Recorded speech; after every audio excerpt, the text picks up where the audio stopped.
All right, so you asked about ways to make the thumb a little safer on the sparring gloves.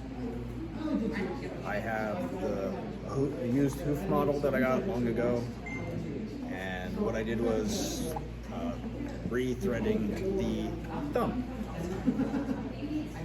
So I can get that in there. So as you can see, that's in there. So I tied, instead of thumb to the knuckle, I tied it to the palm area for a little bit more retention, so that way it's tighter on the hand, it's onto the thumb, the hand itself, so that way it's not floating and flying free. I know that's exclusive for this model because of the cuff being hard, unlike the other ones, which I also have, which I'll show you later. And then what I also do with that one, twist for more tension, make it a little tighter. I hope that helps. It's worked for me. Keeps it on there. My thumb is definitely in there and it's safe. So, yeah. All right, now as far as the long cuff goes, the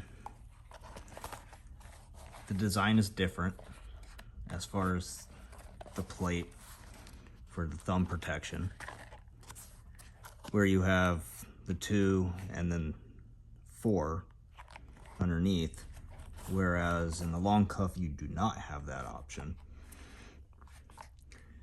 So instead, what I did, same with the twists, a little rust, same with the twist for tension, and then anchor over here,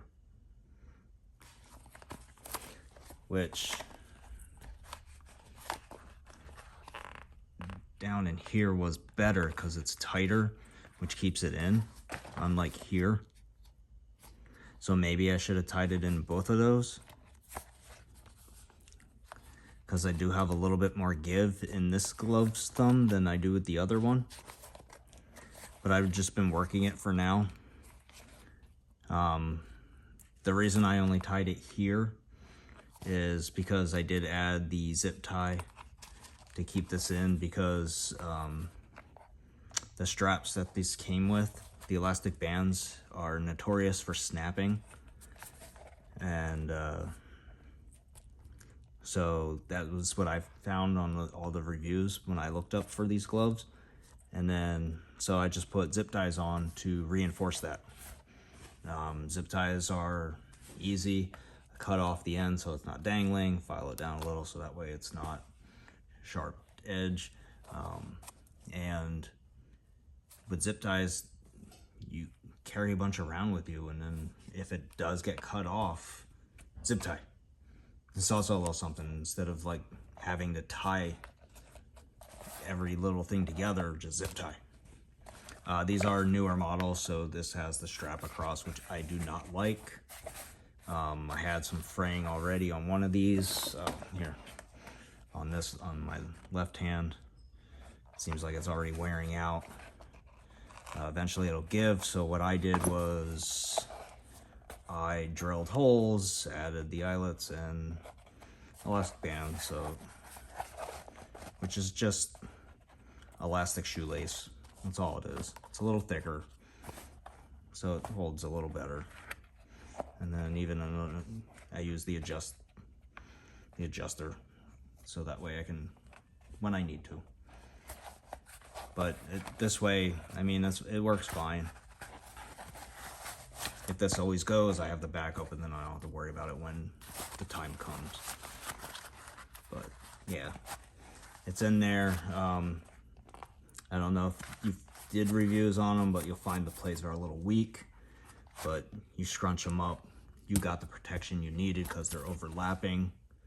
I have 2 jackets. I have the Spez AP Light. It is thinner in the forearm, so it's got a little more, but with the elbow protection and the long cuff, it keeps it in place. And I have a jacket from Showcat, and that is very thick. So I can put this on. It is not going. So I struggle a little to put this on.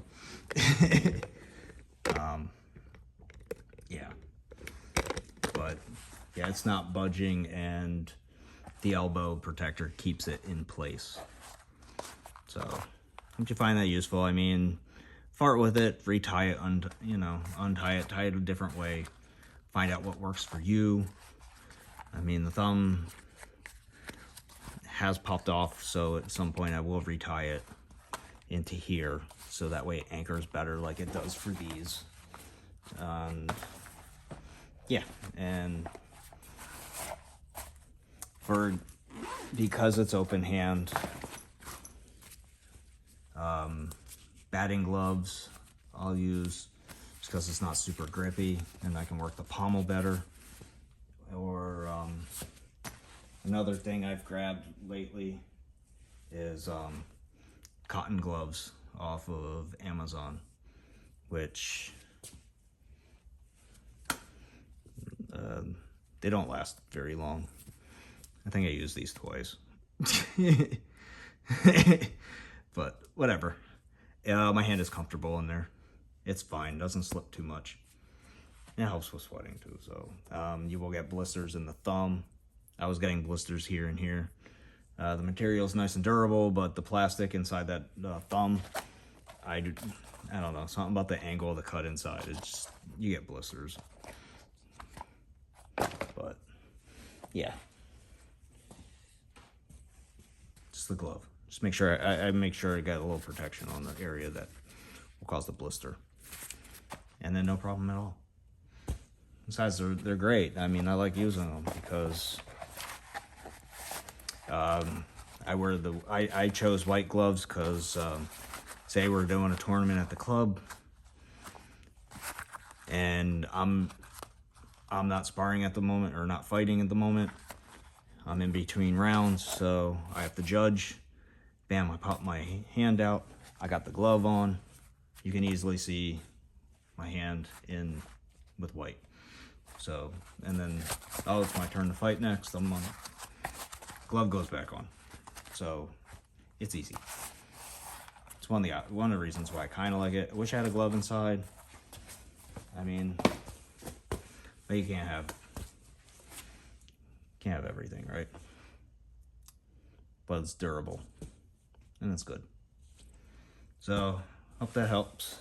I also recommend the HF Knights. Those are really good. Nice leather inside too. The only problem is that my hands get black, so I wear a glove underneath there too. Like I said, nothing's perfect. Other than that, hope that helps. Happy HEMA journey.